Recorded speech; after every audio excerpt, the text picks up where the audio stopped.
ദൈവത്തിൻ്റെ തിരുനാമത്തിന് മഹത്വം ഉണ്ടായിരിക്കട്ടെ. അഭിനന്യ പിതാക്കന്മാരെ, ബഹുമാനപ്പെട്ട വൈദികരെ, സമർപ്പിതരെ, കർത്താവിൽ പ്രിയ വിശ്വാസികളെ,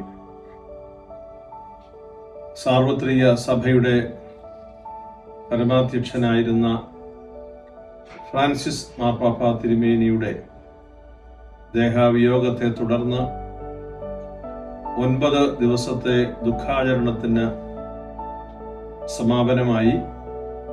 അതിനുശേഷം വിശുദ്ധ പത്രോസിന്റെ പിൻഗാമിയെ തിരഞ്ഞെടുക്കുന്നതിന് കർദിനാൾമാരുടെ സംഘം സിസ്റ്റൈൻ ചാപ്പലിലേക്ക് പ്രാർത്ഥനാപൂർവം പ്രവേശിക്കുന്ന സമയമാകുന്നു. ആഗമാന സഭയോട് ചേർന്ന് മലങ്കര സുറിയാനി കത്തോലിക്ക സഭയുടെ പ്രത്യേകമായ ഒരു നൽവര ശുശ്രൂഷയായി ഈ കോൺക്ലേവിൽ പങ്കെടുക്കാൻ സാധിക്കുന്നത് വിനയപൂർവ്വം ഞാൻ മനസ്സിലാക്കുന്നു, അത് സ്വീകരിക്കുന്നു. മലങ്കര അപ്പസ്തോലിക സഭയുടെ പ്രതിനിധിയായിട്ടാണ് ഈ കോൺക്ലേവിൽ വിശുദ്ധ പത്രോസിന്റെ പിൻഗാമിയെ തിരഞ്ഞെടുക്കുന്നതിന് ഞാൻ നിയോഗിതനായിരിക്കുന്നത് എന്നത് മനസ്സിലാക്കുന്നു.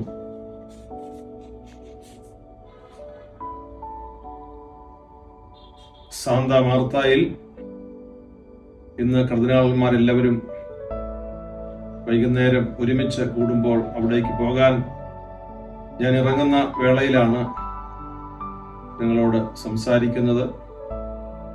രാവിലത്തെ വിശുദ്ധ കുർബാനയോടുകൂടി കോൺക്ലേവിന്റെ ശുശ്രൂഷകൾ ആരംഭിക്കുന്നു.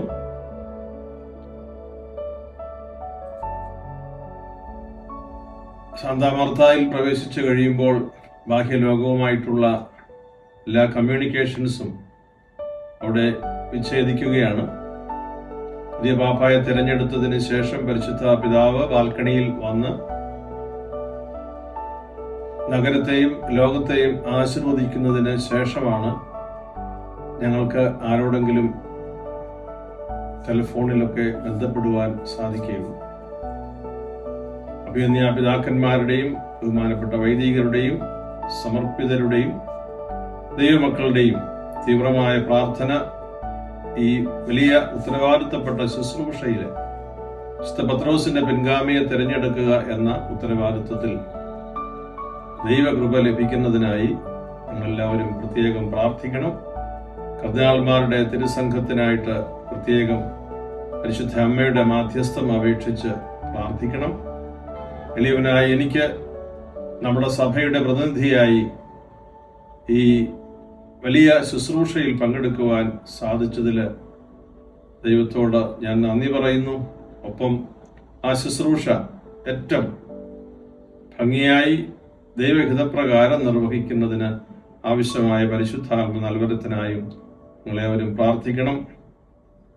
ധന്യനായ നമ്മുടെ പുണ്യപിതാവ് മാർ ഇവാനിയോസ് തിരുമേനി സഭയുടെ പുനരൈക്യത്തിലൂടെ ആഗ്രഹിച്ച കാര്യത്തിനപ്പുറത്തേക്ക് നമ്മുടെ സഭയെ എത്തിക്കുവാൻ തക്ക വിധം ദൈവം നമ്മോട് കാട്ടുന്ന വലിയ കാരുണ്യത്തിനായി നന്ദി പറയുന്നു.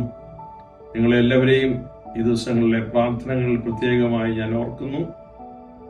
നിങ്ങളുടെ പ്രാർത്ഥന എന്നോടൊപ്പം ഉണ്ടാകണം, തിരുസഭയോടൊപ്പം ഉണ്ടാകണം, പുതിയ പരിശുദ്ധ പിതാവിനോടൊപ്പം ഉണ്ടാകണം എന്ന് ഞാൻ പ്രത്യേകമായി ആഗ്രഹിക്കുന്നു, നിർദ്ദേശിക്കുന്നു. നിങ്ങളെല്ലാവരെയും സർവശക്തനായ ദൈവം ധാരാളമായി അനുഗ്രഹിക്കട്ടെ എന്ന് പ്രാർത്ഥിക്കുന്നു. ദൈവത്തിൻ്റെ തിരുനാമത്തിന് എന്നും മഹത്വം ഉണ്ടായിരിക്കട്ടെ. ആമേൻ.